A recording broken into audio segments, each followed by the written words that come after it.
Jamaah hadani Allah wa iyyakum ajma'in.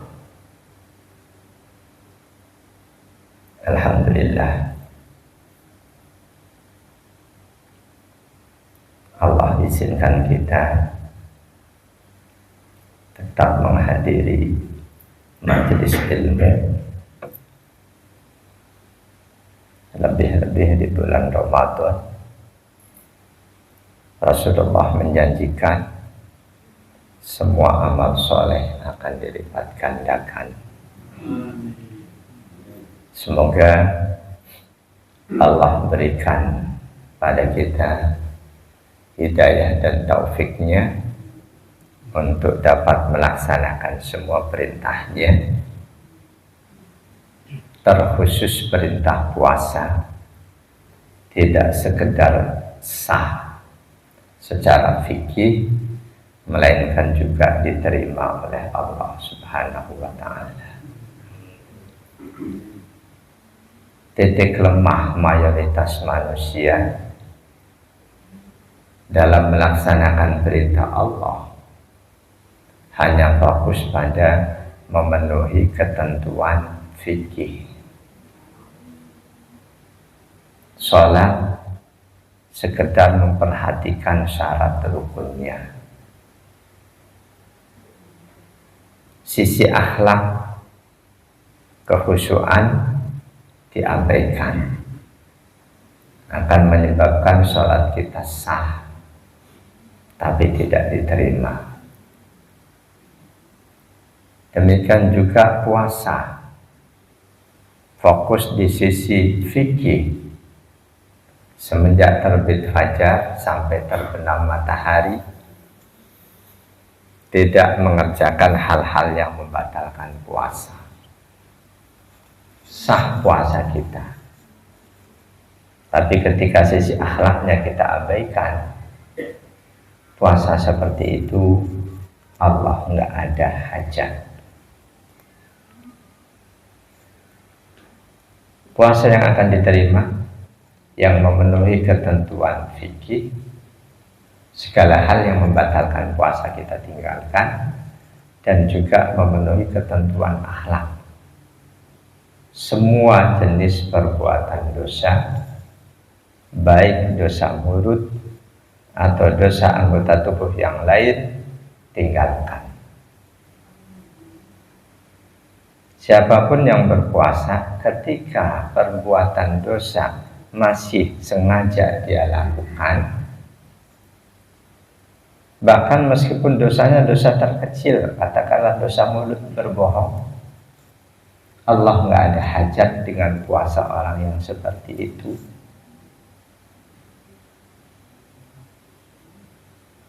An Abi Hurairah radhiyallahu anhu qala qala Rasulullah sallallahu alaihi wasallam, man lam yada' qawla az-zuri wal 'amala bihi falaysa lillahi hajatun fi ayyada'a ta'amahu wa syarabah. Hadis riwayat Imam Ahmad, Imam Bukhari 1903, Imam Abu Dawud, At-Tirmidzi, An-Nasa'i, dan yang lainnya. Dari sahabat Abu Hurairah radhiyallahu an, beliau berkata, bersabda Nabi sallallahu alaihi wasallam, siapa saja yang berpuasa tapi dia tidak tinggalkan omongan dusta, juga dia tidak tinggalkan perbuatan yang didasari omongan dusta. Karena tadi berbohong, supaya nggak ketahuan bohongnya, dia nggak hadir, udah janji dia berbohong sakit, supaya nggak ketahuan ketika ada yang datang ke rumahnya, dia acting seolah-olah benar-benar sakit. Itu perilaku yang didasari karena kebohongan. Siapa saja yang berpuasa tapi dia tidak tinggalkan omongan bohong, dia tidak tinggalkan perbuatan yang didasari omongan bohong, falaisa lillahi hajatun fi ayyada'a ta'amahu wa syarabah. Allah nggak ada hajat dengan puasanya.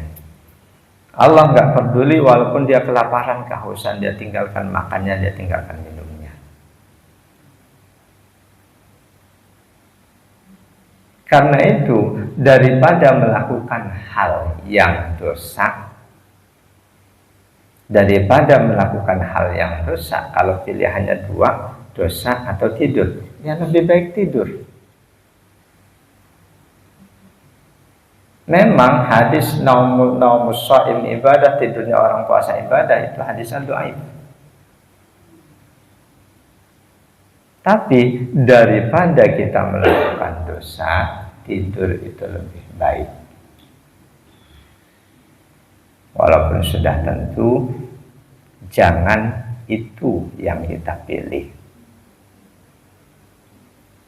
Bahwa enggak cuma dosa mulut dengan berbohong, dosa apapun, bahkan termasuk melakukan hal yang sia-sia, lagu,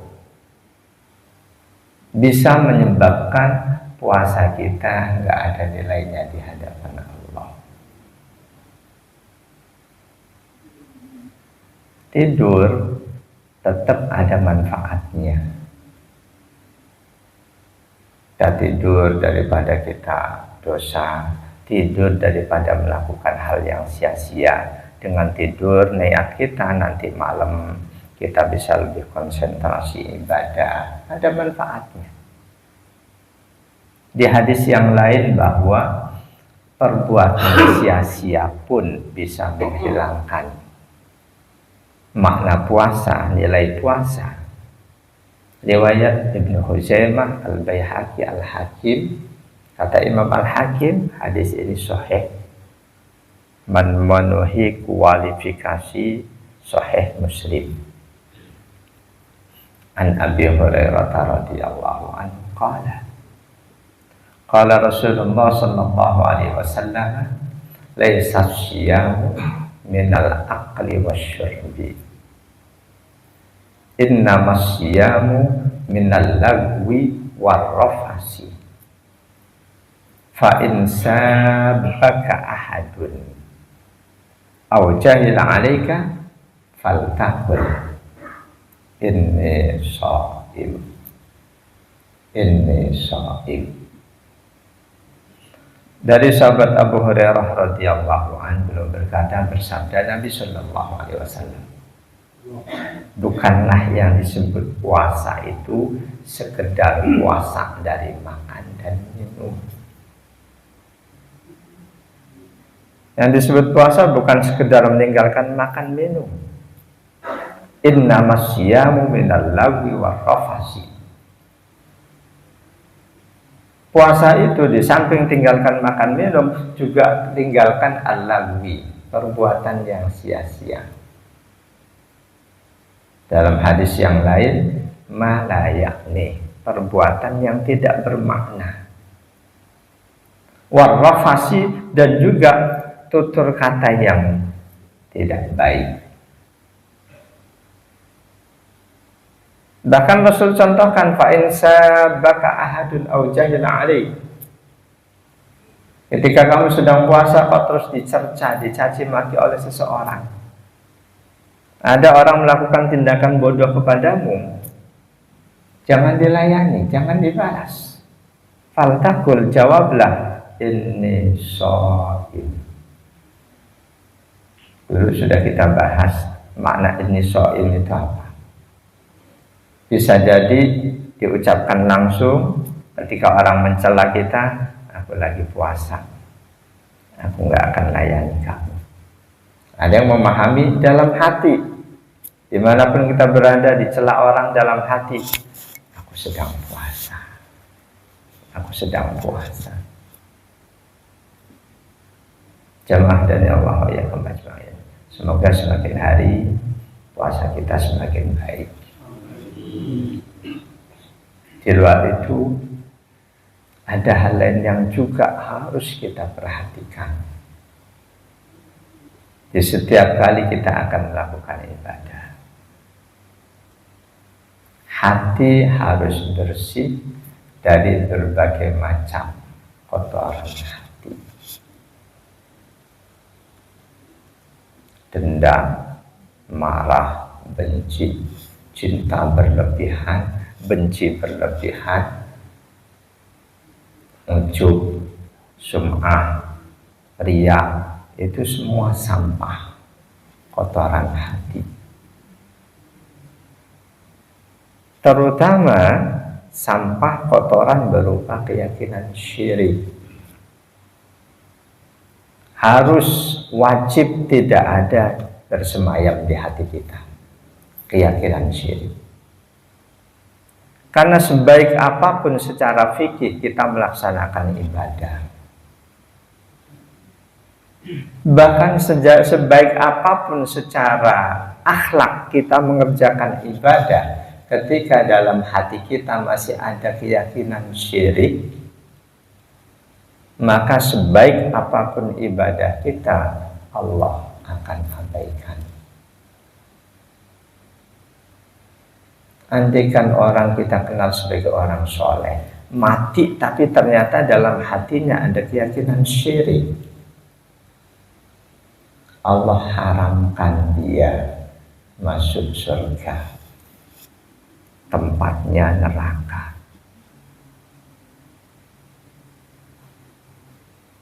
Keyakinan syirik di hati itu nggak bisa diketahui oleh orang lain.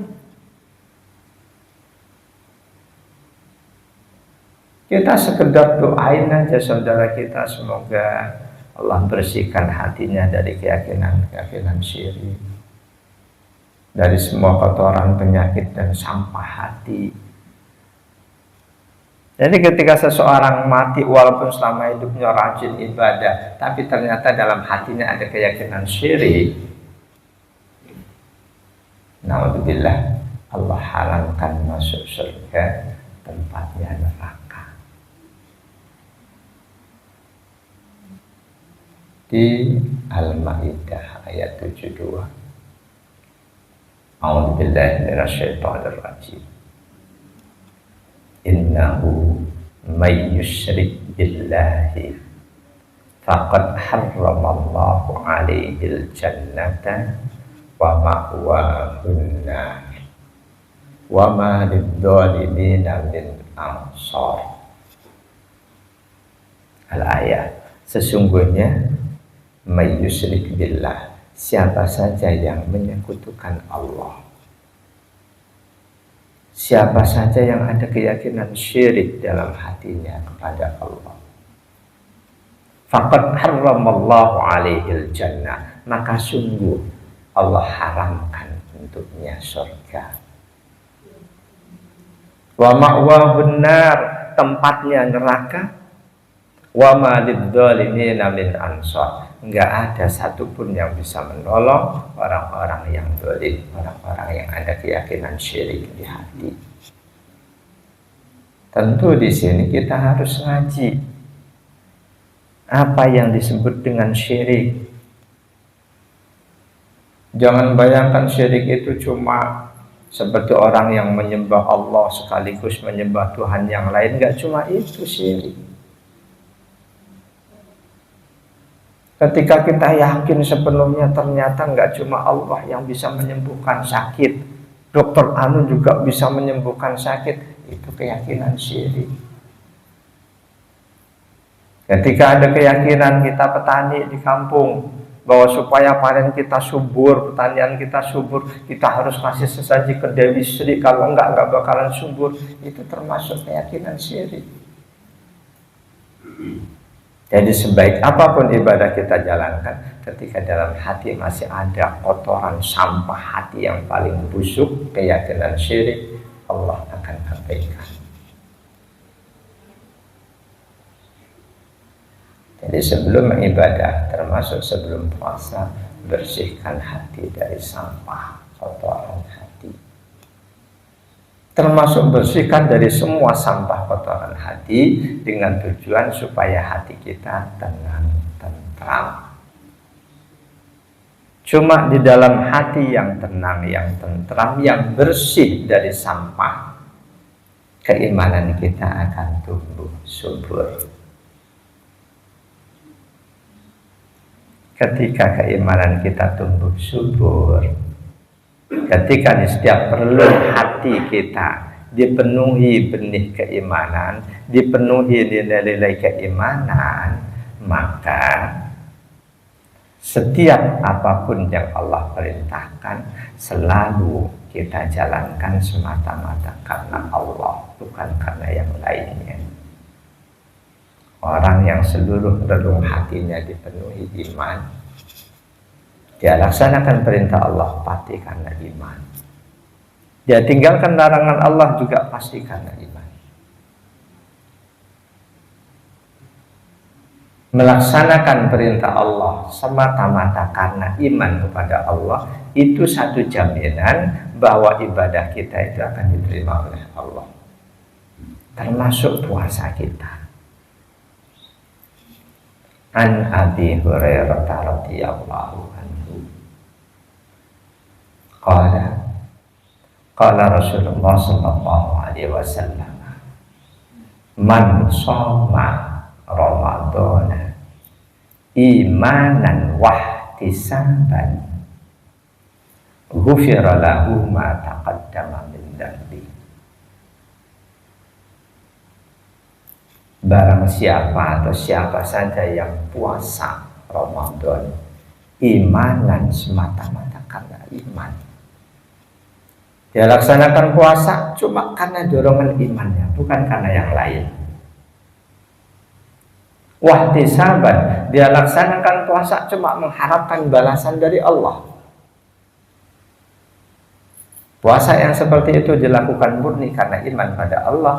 Allah berikan jaminan, ghufira lahu ma taqaddama min dhanbi. Allah akan ampuni seluruh dosa-dosanya kepada Allah, dosa-dosa yang telah lalu, baik dosa kecil termasuk dosa besar. Dosa kepada Allah, dosa kepada selain Allah dengan ibadah apapun tidak akan diampuni. Dosa kepada sesama manusia dengan ibadah apapun tidak akan diampuni oleh Allah sebelum hamba Allah yang kita zalimi memberikan ampunannya, memberikan maafnya kepada kita.